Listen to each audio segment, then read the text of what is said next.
आज चैत्र मास शुक्ल पक्ष के प्रतिपदा तिथि हमारी माता भगवती दुर्गा की पूजा का दिन। हम शैलपुत्री और सबसे बड़ी महंगी बात तो ये है कि हमारे सनातन धर्म का वर्णन है कि ये चैत्र मास जो है ये हम लोगों का सृष्टि का दिन है, क्योंकि जब ब्रह्मा जी ने जीवों को प्रकट किया था, हम सबों को जब ब्रह्मा जी दुनिया में लाए इसी चैत्र महीना, हाँ, क्योंकि ये चैत्र महीना हम लोगों का नया साल है। ब्रह्म पिता ने ब्रह्मा जी ने सृष्टि का जो समय है इसी चैत्र में हम लोगों को बनाया, इसलिए हम लोगों का नया साल यही है। धर्मराज युधिष्ठिर उनका जब राज्याभिषेक हुआ इसी चैत्र मास में, महाराज विक्रमादित्य का जब विक्रम संवत प्रारंभ हुआ इसी चैत्र महीना में, महर्षि दयानंद जिन्होंने आर्य समाज का स्थापना किया इसी चैत्र महीना में, भगवान झूलेलाल जी का जयंती यही चैत्र महीना में जन्म हुआ, महर्षि गौतम जी की जयंती इसी चैत्र महीने, गुरु अंगदेव जी इसी चैत्र महीना, और माँ दुर्गा का जो ग्रीष्मकालीन नवरात्रा प्रारंभ होती है ये चैत्र महीना है। और इसी चैत्र महीना में आज हम लोग भगवान की बड़ी कृपा है जो रसलपुर ग्राम एक चारी रसलपुर रसल और पुर दो शब्द से रसलपुर बना है। रसल जो शब्द आया है, रसल का मतलब होता है रस से भरा हुआ, रस से युक्त। रसल का मतलब होता है जो बिल्कुल स्वादिष्ट हो, रसल का मतलब होता है जो बिल्कुल मीठा हो, स्वादिष्ट हो, रसीला हो, सुंदर हो, मनोहर हो, रसिक हो, रसिया हो, जिसमें केवल रस ही रस हो उसी का नाम है रसल। और पूर का मतलब नगरी, अर्थात जिस नगरी में केवल परमात्मा की भक्ति का रस भरा हो उसी का नाम रसलपुर गांव है।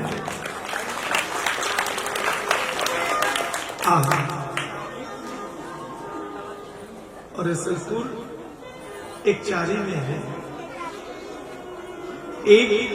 एको हम द्वितीय नास्ति, एक भगवान, यानी ब्रह्म एक है। हाँ, एक अगर मिल जाए तो दो हो जाता है, ये गणित का कहना है। लेकिन अगर दो को एक खड़ा कर दिया जाए, दो एक को एक जगह, तो 11 हो जाता है। ये संगठन का मामला, यानी मिलन एकता। हाँ, और एक को एक ही रहने देते हैं, प्यार है, प्रेम है। प्रेम में दो नहीं होते। प्रेम का मतलब होता है कि जब एक दूसरे के बीच का मतलब निकल जाए, अर्थात दोनों दो रहने के बाद भी एक हो, उसी को प्रेम कहते हैं। और एक को मिला दे तो शून्य हो जाए, अध्यात्म है।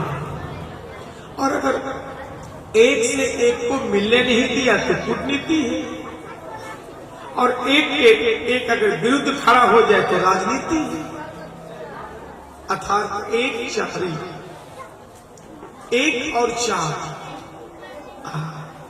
एक वर्ष हमारा है जिसमें 12 महीना है, 365 दिन है। हाँ, और 8760 घंटा है, 5,25,600 मिनट है और 51,53,600 सेकेंड, एक अर्थात 1 वर्ष। और ये जो 4 ही लगा हुआ है ना, यानी एक पर जब 4 आदमी लगा हो तो एक 4 ही हो गया।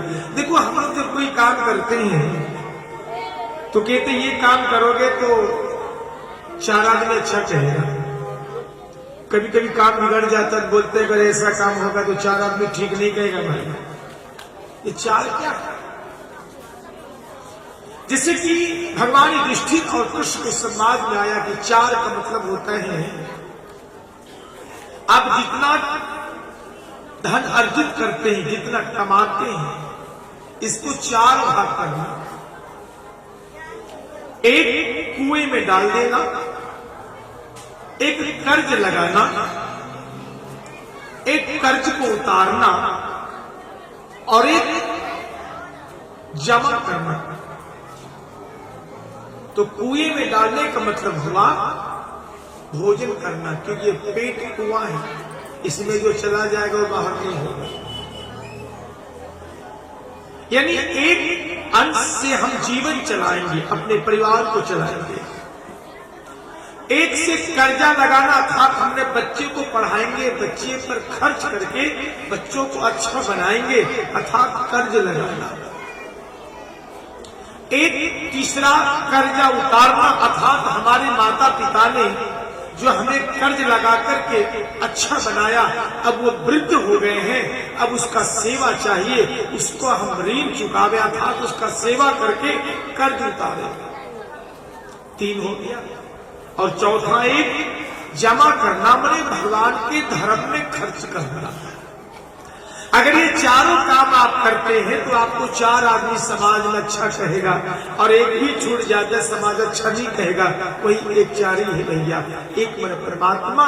और ये 4 काम जो धर्म में लगाता है, आज हमारे माननीय मास्टर साहब जो कि धर्म के लिए बड़ी मजबूत होकर के और आपके गांव में इतना बड़ा कार्यक्रम अर्थात जमा करके 4 बना करके आज खर्च कर रहे हैं अपने संपत्ति को। एक बार दिल से दुआ समझकर इनके नाम पर जोरदार ताली हो जाए।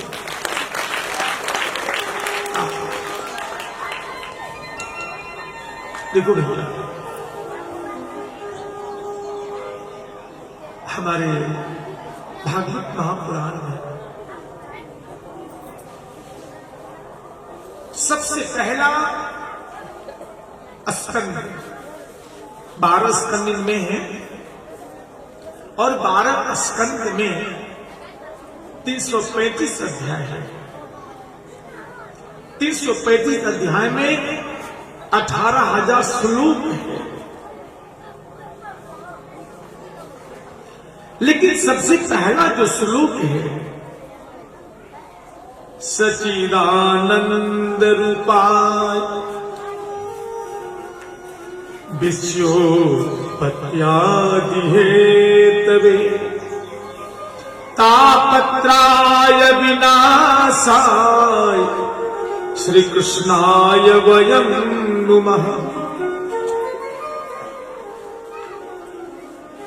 आप रामचरितमानस को पढ़ते हैं तो जब बालकांड में प्रारंभ होता है तो तुलसी बाबा ने 7 श्लोकों का वर्णन किया है। 7 श्लोक में 9 देवता और देवी की वंदना की है और बालकांड में इतना वंदना किया है तुलसी बाबा ने कि चोरों को भी वंदना किया है, दशरथ जी का वंदना, कौशल्या मैया का वंदना, जो गलत काम करता उसका भी वंदना किया है। लेकिन जब भागवत प्रारंभ हुआ तो किसी की वंदना ही नहीं किया। हम कोई काम करते तो उसकी पहले वंदना करते हैं, वंदना जो बंद ना हो वो वंदना कभी बंद ना, वही वंदना। लेकिन सिर्फ भागवत महापुराण में वेद व्यासी ने किसी की वंदना ही नहीं की।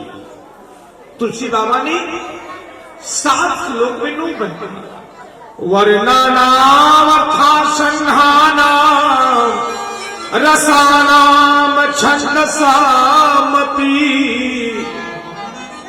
मंगलानाम चाकर्तारो वंदे वाणी विनायको। वंदे वाणी और विनायको। वाणी अर्थात वाणी की देवी सरस्वती, फिर विनायक माने गणेश। यानी जैसे प्रारंभ किया तुलसी बाबा ने, सबसे पहले माता सरस्वती की वंदना की, उसके बाद गणेश जी का पहला श्लोक। दूसरा भवानी शंकरो वंदे श्रद्धा विश्वास रूपिणो याभ्यां विना न पश्यन्ति सिद्धा स्वान्तः अस्तिमीश्वर। भवानी और शंकर। पहला श्लोक में माता सरस्वती की वंदना, गणेश भगवान की वंदना, फिर माता पार्वती की वंदना, भगवान शिव की वंदना। तो 7 श्लोक में 2 श्लोक में 4 देवी की देवता की वंदना, बीच में छोड़ दीजिए। आगे किया फिर वंदना कविश्वर वाल्मीकि जी की वंदना। कविश्वर कवि का मालिक, कवियों में श्रेष्ठ। फिर 7वां नंबर वंदना की कपिश्वर। कपिश्वर बने हनुमान जी की, कपियों में से हनुमान जी की वंदना। 8वां में सीता जी की, 9वां में राम जी की। तो 9 वंदना जब 9 देवी देवता का किया तो 4 इधर 4 उधर, बीच में 5 बचते थे। अर्थात बीच में किसकी वंदना की? अगर मान लिया जाए 100 आदमी बैठे हैं एक जगह, तो बीच में कौन बैठते जानते हैं? अगर 100 आदमी कोई पंचायत लेकर बैठे हैं तो बीच में किसको बिठाते हैं? जो आदमी 100 आदमियों से श्रेष्ठ माना गया है उसे हम बीच में बिठाते हैं। जब बाराती बैठती है तो दुल्हा को सबसे बीच में बिठाते हैं, क्योंकि वो सबसे उच्च है। तो 7 श्लोकों में 9 देवी देवताओं की वंदना की, लेकिन 8 वंदना तो 8 देवता का नाम आपने सुनी, लेकिन बीच में किसको रखा? वंदे बोधमय नित्यम गुरु शंकर रूपिणी। बीच में किसको रखा? गुरु को। बोलो श्री सद्गुरु महाराज। बीच में गुरु को रखा। यानी कहने का मतलब तुलसी बाबा का हुआ कि सरस्वती माता है, गणेश जी है, पार्वती है, शिव है, वाल्मीकि जी है, हनुमान जी है, राम जी है, सीता जी, लेकिन सबसे श्रेष्ठ उसके बीच में कौन है? गुरु महाराज। इसलिए बीच में गुरु को रखा। लेकिन समझने वाली बात यह है कि वेद व्यास जी ने वंदना क्यों नहीं किया?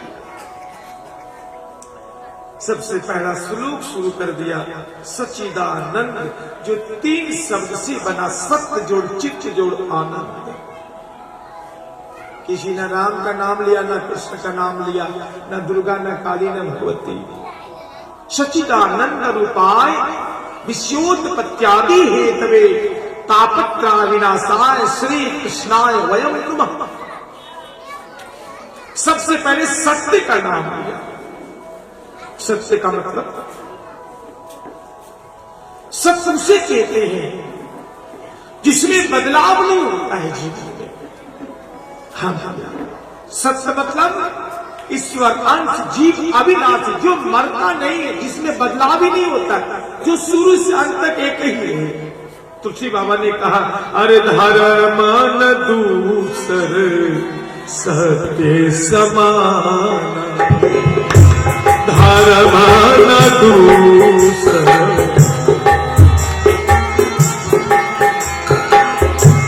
धर्म न दूसर सत्य समान, धर्म न दूसर सत्य समान, आगम निगम पुराण बता जय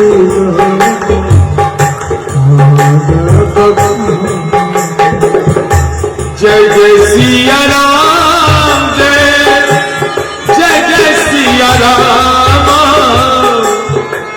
सिया राम जय जय सिया राम, जय जय सिया राम, जय जय सिया राम, जय जय सिया राम, जय जय सिया राम, जय जय राधे श्याम, जय जय राधे श्याम,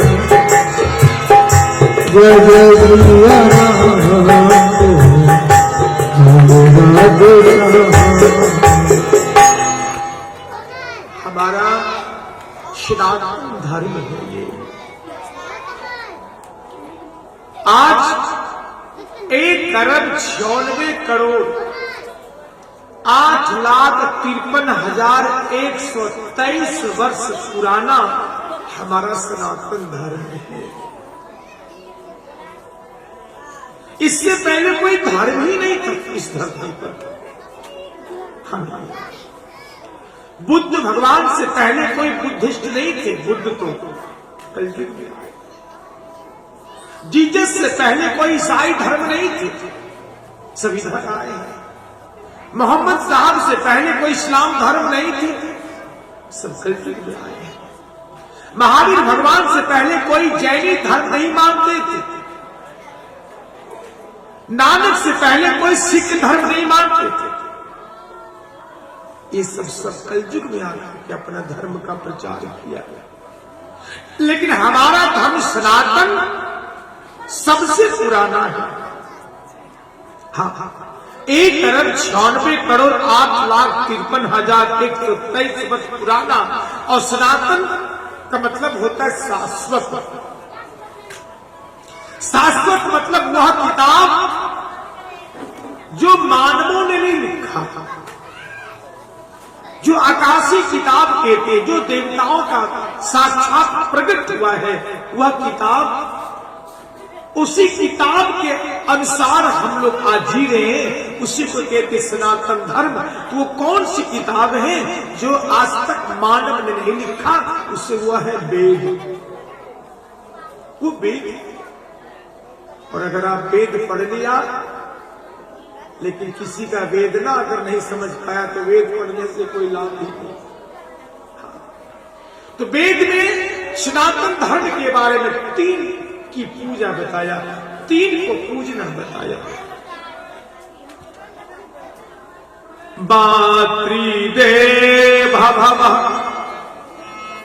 पितृदेव भव,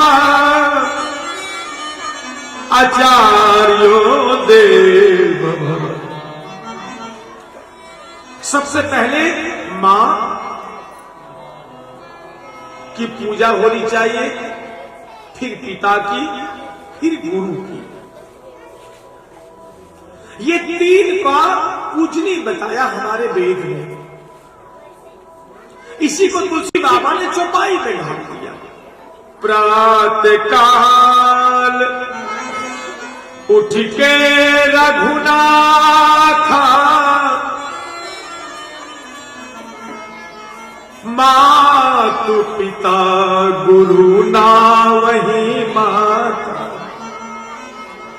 जब राम जी जगते थे, तो जगने के बाद ना स्नान करने सरजू जाते, ना कोई मंदिर दर्शन करने जाते, ना कोई आश्रम जाते।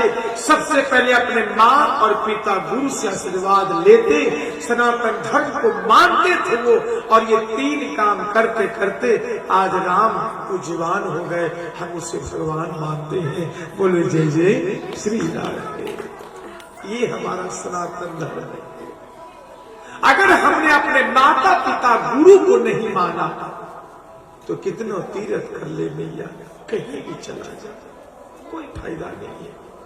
हाँ, ये वेद कहते हैं। अरे दुनिया भटक रही है बिना वेद का। अगर हमने वेद को नहीं पढ़ा तो वेदना जान नहीं पाएंगे ना। दुनिया भटक रही है बिन वेद मारी मारी दुनिया भटक भटक रही है, फिर तेरी माँ